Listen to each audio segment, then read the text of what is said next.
Some people come into the world and are recognised from an early age as born entrepreneurs. Others are hewn and shaped by the circumstances of their lives. In my case, I started with a strong advantage. From an early age, I was programmed by my parents to have a career. Not just any career either, but a brilliant and successful one. No one in my family suggested how this might be achieved, as there was nothing for which I showed a particular talent. There was also a very mixed message attached to this powerful parental vision for my life. My brilliant career would need to come to an end on the day I walked down the aisle. My mother had given up her job in order to put her exceptionally good organisational talents to use in the home, and so, it seemed, would I. My parents, Ralph and Estelle Asserson, met and married just after the Second World War.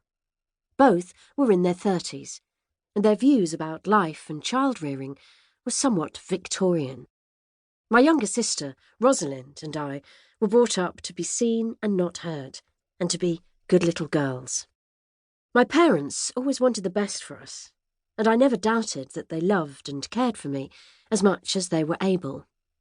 However, although I would always think of my childhood as a happy one, it wasn't because I had a close relationship with either of them or with my sister. I often felt like a cuckoo in the nest, and that I disappointed my parents by failing to behave in the conventional ways they expected. I was, in their eyes, fairly willful, and in their quest for the perfect daughter, they didn't know how to respond to the freedom-loving rebel in me, which was a regular cause of disappointment for everyone. My father, who was employed as the managing director of a small building firm, was definitely not a man suited to entrepreneurship. My mother, intense and highly strung, was typical of the generation that American women's activist Betty Friedan wrote about in The Feminine Mystique.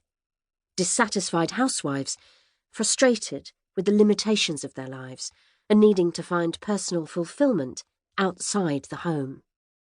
My mother was a highly capable woman with a good brain, who would have been a wonderful entrepreneur had she been born in a different era or married to a different man. When I was older, I would think of her as a professional housewife, as every activity to which she turned her hand was completed in the most accomplished way. I had also recognised that none of it had been sufficient to contain her unconscious frustrations. This was possibly the main reason I decided that being a stay-at-home wife and mother was not for me. It wasn't destined to be plain sailing from the start, though, and my brilliant career began with a jolt.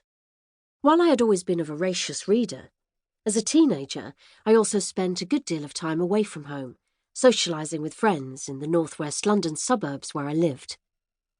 Partly as a result of my partying, I failed to get the grades I needed for university, and was duly sent off to learn shorthand and typing. My mother had always stressed that every woman needed to have some money of her own, and I needed to be suitably equipped to earn it.